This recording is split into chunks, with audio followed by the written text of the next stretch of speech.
People often ask me, how do you manage to do all the things that you do? You lecture all over the world on global trends, and that must be quite a challenge, just keeping up to date. And you also are deeply involved for a very significant amount of your time in running an AIDS charity, and so on and so on. And you keep the web up to date, and you do these web blogs and the YouTube videos, which a million people will see this year, and so on. And I guess the answer is, and book writing, and I don't know what.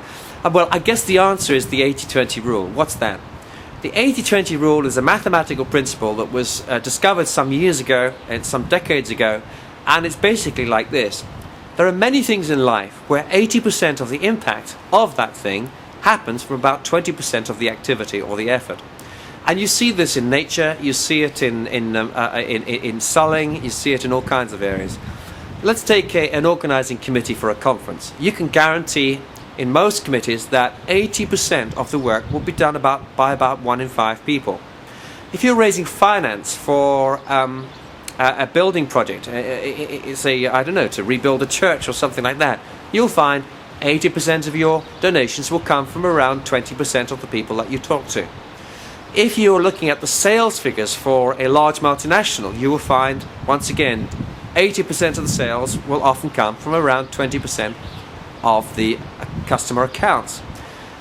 And you can continue this process on, and it's very interesting. You'll find this in leadership and leadership impact.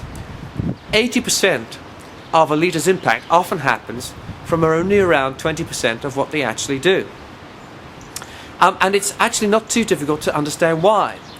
If you think that one of the main things that a leader does is delegate, empower, equip those that are within the leadership team, then you can see that the time that's actually spent mentoring and coaching and investing in those members of the team is probably more productive than anything else that team leader does.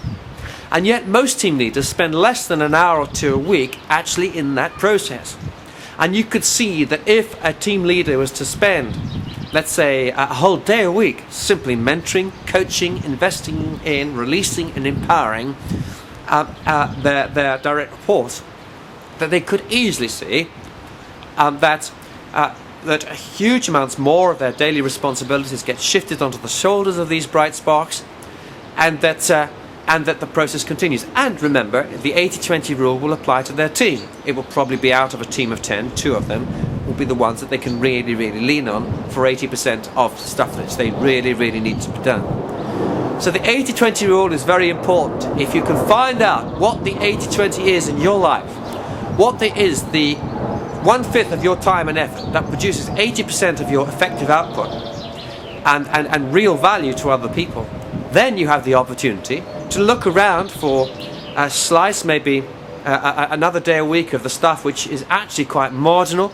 but quite time consuming, and drop it out and focus on another day of the same stuff that has produced 80% of your impact already. What does that do? Well, it is going to have a massive increase in your own productivity. And think about this. If you could teach that principle and get it going amongst your 5 or 10 people who report to you in your team, and they were to do it in turn to their people, wow, you are starting now to see a mammoth jump in productivity. And often it's the very smallest things that have the greatest impact. It's a question of thinking to yourself each day, now what is the single email that really needs to be replied to now? What is the one phone call that more than anything else could generate income this month for the organization? What is the one person I need to take out to lunch in the next 2 weeks that more than anyone could open big doors of opportunity for the future?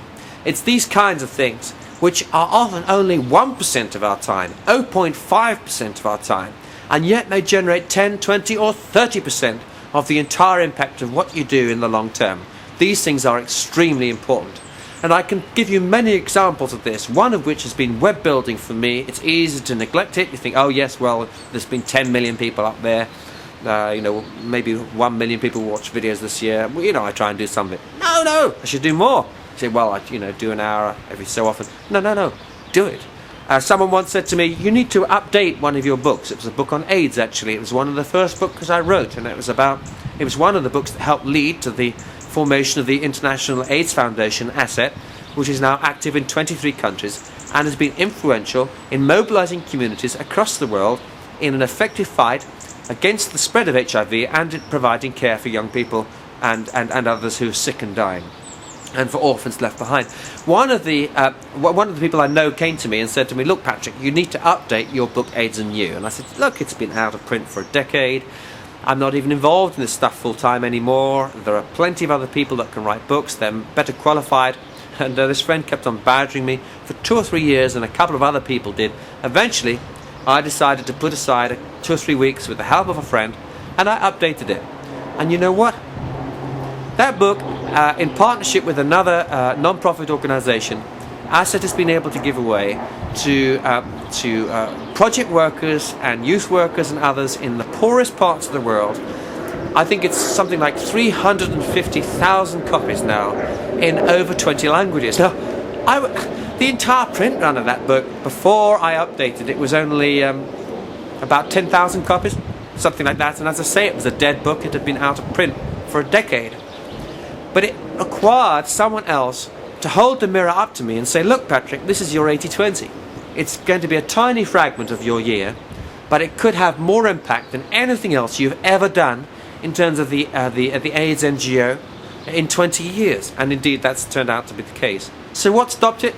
Oh, I don't know. A bit of pride, a bit of resistance, just busyness, lack of focus, lack of vision. I couldn't quite see it. All kinds of things stopped it for 3 years. And then 3 weeks of my time, more impact than anything I've done for 20 years. So what's the lesson then? Don't just think about the 80-20, think about the 199. And then you'll find you're on a whole new path to productivity and impact. And don't underestimate the very small things, because it's often the smallest things that have the greatest impact. Let me give you another example. A friend of mine writes encouraging notes. She's very good at it. She writes little notes to people all over the place, whether it's happy birthday or "I really appreciate you" or "thank you for what you did," or "this is what I really appreciate about what you do." She's a tremendous encourager of those around her, her family, her friends, those at work, and those in her church community and other things. And what she didn't understand is the impact of these things. These notes stay in people's offices, they stay on the wall, they stay on the mantelpiece at home for months, years even. And those that go in and to the office, they read them, they get encouraged as well. It's a strange thing. Here is a note, it's not written to the individual, but you get encouraged still when you read it, even though it's written for someone else. It just gives you a warm feeling inside. These words of encouragement took minutes to write, and yet years of impact result. And Tanya had to come to understand that actually 2 minutes, 3 minutes, 5 minutes a week, well, why not spend half an hour a week doing it? It's a gifting that she had, and she could actually transform the morale of a whole team or an entire community with these notes, especially if her example became copied by others. It became a culture of affirmation, of praise, of appreciation, and so on. And Tanya would say, "Well, how long does it take you to write a note?" 2 or 3 minutes. Anyone can write a note. I say, yes, but we often underestimate the size of the impact of the smallest things we do. Just a little SMS to someone the other side of the world saying, "Just thinking of you, still thinking about that presentation you gave last week. It was really good. Thank you very much. I found it so helpful." How long does it take to write an SMS like that? Probably no more time than 2 minutes queuing at a bus stop or for a train or in a checkout of a shop. But nevertheless, what's the impact on someone the other side of the world? Could be huge. Puts a smile on their face, they think about it, and they don't delete that message for quite a while. So look out for the very small things. The smallest things often make the biggest things happen.